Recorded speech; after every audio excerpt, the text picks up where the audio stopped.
Assalamualaikum warahmatullahi wabarakatuh. Perkenalkan, nama saya Suharni dengan NIM A1P1240026. Pada tugas geomorfologi ketiga ini, saya akan membahas tentang faktor bentuk lahan. Dalam faktor bentuk lahan ini, kita kenal dengan genetik bentuk lahan yang meliputi relief, proses, material, struktur, dan waktu.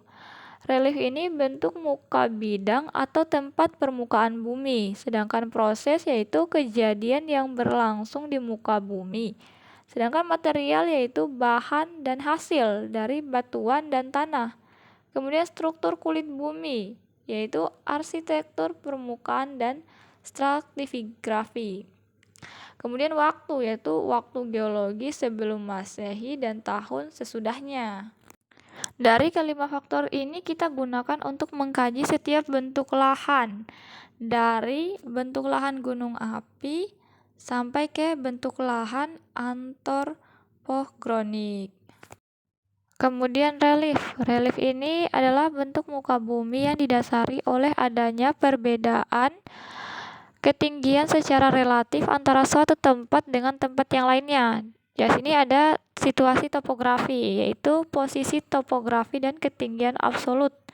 Ini bisa dilihat yang pertama puncak, lereng atas, lereng tengah, lereng bawah, dan dasar lembah. Kemudian di sini bisa kita lihat ketinggian absolutnya. Yang pertama lereng atasnya itu mencapai kurang lebih 200 meter di atas permukaan laut. Untuk lereng tengahnya itu 200 sampai 500 meter di atas permukaan laut, sedangkan lereng bawahnya itu mencapai 500 sampai 1500 meter di atas permukaan laut, sedangkan dasar lembahnya itu lebih dari 1500 meter di atas permukaan laut. Berikutnya sisi topografi. Yang tadi yang terkait dengan ketinggiannya, ini akan memiliki pengaruh keterbukaan terhadap matahari maupun yang jarang terkena sinar matahari. Keterbukaan ini bisa dilihat dari arah anginnya, seperti matahari dari sudut pandang wilayah yang spesifik. Ini bisa dilihat ada perbukitan yang dalam seharinya bisa selalu disinari matahari secara langsung, dan ada juga sudut dari lahan yang sama sekali tidak terkena oleh sinar matahari secara langsung. Permukaan yang sering dan jarang terkena sinar matahari ini memiliki beda laju pelapukan dari sudut pandang spesifik wilayah tadi. Arahnya menghadap kemana jika dipandang dari sudut global terkait dengan adanya rotasi revolusi terhadap matahari. Ini bisa dilihat di gambar. Kemudian situasi topografi yang lainnya adalah bentuk lereng. Bentuk lereng secara umum bisa dibagi menjadi bentuk lereng cembung, cekung, datar.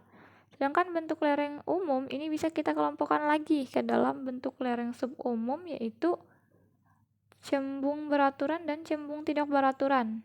Kemudian datar beraturan dan datar tidak beraturan.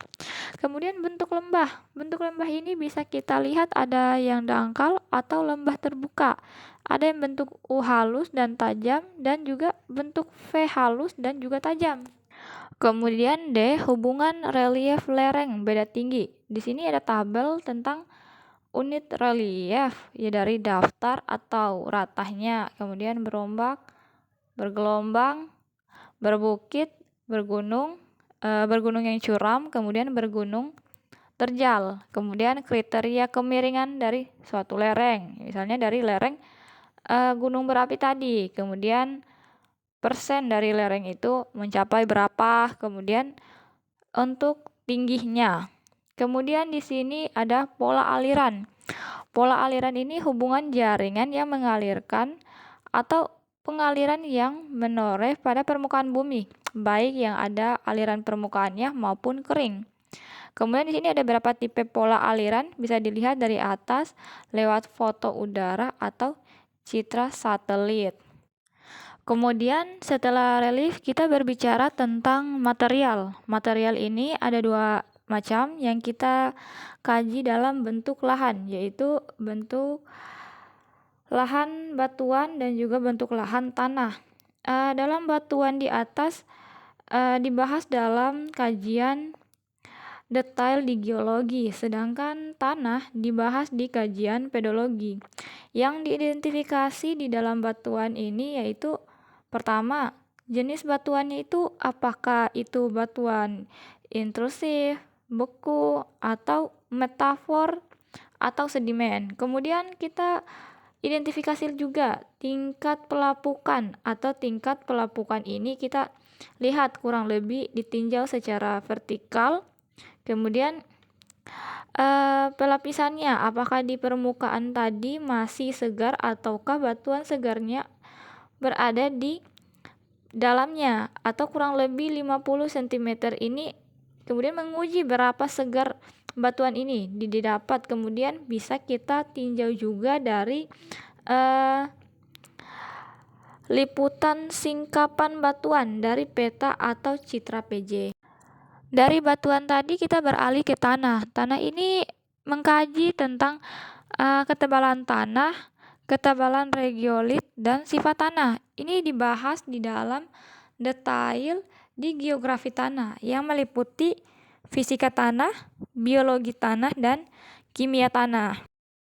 Berikutnya adalah proses, yaitu semua gaya yang mengakibatkan perombakan bentuk muka bumi oleh tenaga eksogen sehingga memungkinkan terjadinya stadium muda, dewasa, dan tua di permukaan bumi. Yang pertama, erosi, yaitu terlepasnya partikel tanah terangkut dan terendapkan.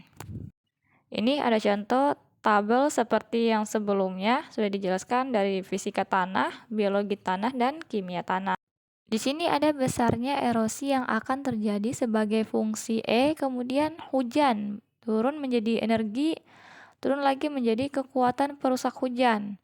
Kemudian potensi erosi lahan dibagi menjadi dua, yang pertama sifat tanah dan pengelolaan. Dalam pengelolaan ini dibagi lagi menjadi pengelolaan lahan dan pengelolaan tanaman yang bersifat C.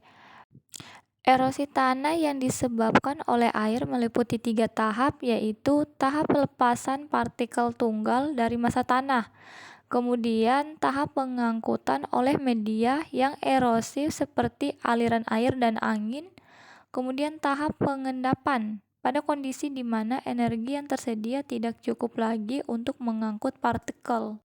Kemudian gerakan massa, yaitu perpindahan massa tanah atau batu dari kedudukannya semula akibat terganggunya kestabilan lereng yang disebabkan gravitasi dan air sebagai agen yang mengangkut. Di sini ada gambar tipe gerakan massa berdasar kecepatan gerak dan kondisi cairan tanah. Ini bisa dilihat tipe gerakan massa tanah yang berbeda-beda dari kondisi cairan tanah. Berikutnya struktur. Dalam struktur ini dibagi menjadi beberapa bagian. Yang pertama, arsitektur muka bumi. Dalam arsitektur muka bumi ini dibagi menjadi beberapa poin. Yang pertama ada struktur kekar atau joint, struktur kelipatan atau fold, struktur sesar atau fault, bidang pelapisan atau stratigrafi, kemudian ketidakselarasan dan kekerasan batuan. Ini ada bentuk gambar dari permukaan bumi mengenai tentang batuan. Kemudian berbagai sifat muka bumi yang memberikan perbedaan bentuk erosi, titik awal erosi yang berkembang menjadi lembah dalam struktur. Ini pertama titik awal erosi yang berkembang menjadi lembah yang dalam. Dari berbagai sifat muka bumi yang memberikan perbedaan bentuk erosi, titik awal erosi yang berkembang menjadi lembah dalam struktur. Di sini ada stratigrafi membahas tentang pelapisan endapan batuan, terutama batuan sedimen. Kajiannya meliputi tentang penyatuan penamaan serta hubungan antar satuan, baik secara lateral maupun secara vertikal.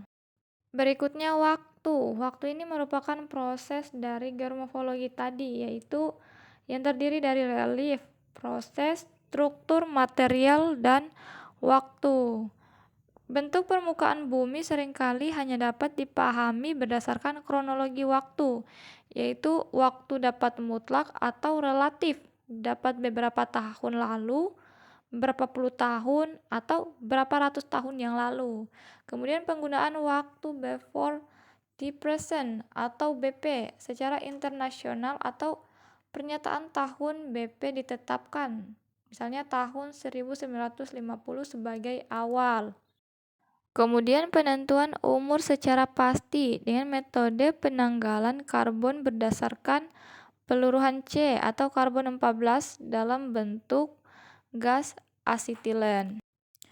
Berikutnya waktu geologi. Terkait waktu geomorfologi bisa menggunakan waktu geologi. Dengan demikian ada batasnya karena secara konseptual bahwa yang dibahas untuk bentuk lahan dari segi geomorfologi itu hanya sebatas di zaman kuarter, ada di sekitar Holosen dan Pleistocene. Kemudian agar informasi ini lebih baik, ketika kita paham kondisi tersiernya, yaitu konsep yang menyatakan adanya potongan dari umur geologi. Itu saja penjelasan dari saya tentang tugas ketiga geomorfologi umum. Saya tutup dengan ucapan wassalamualaikum warahmatullahi wabarakatuh. Sekian, terima kasih.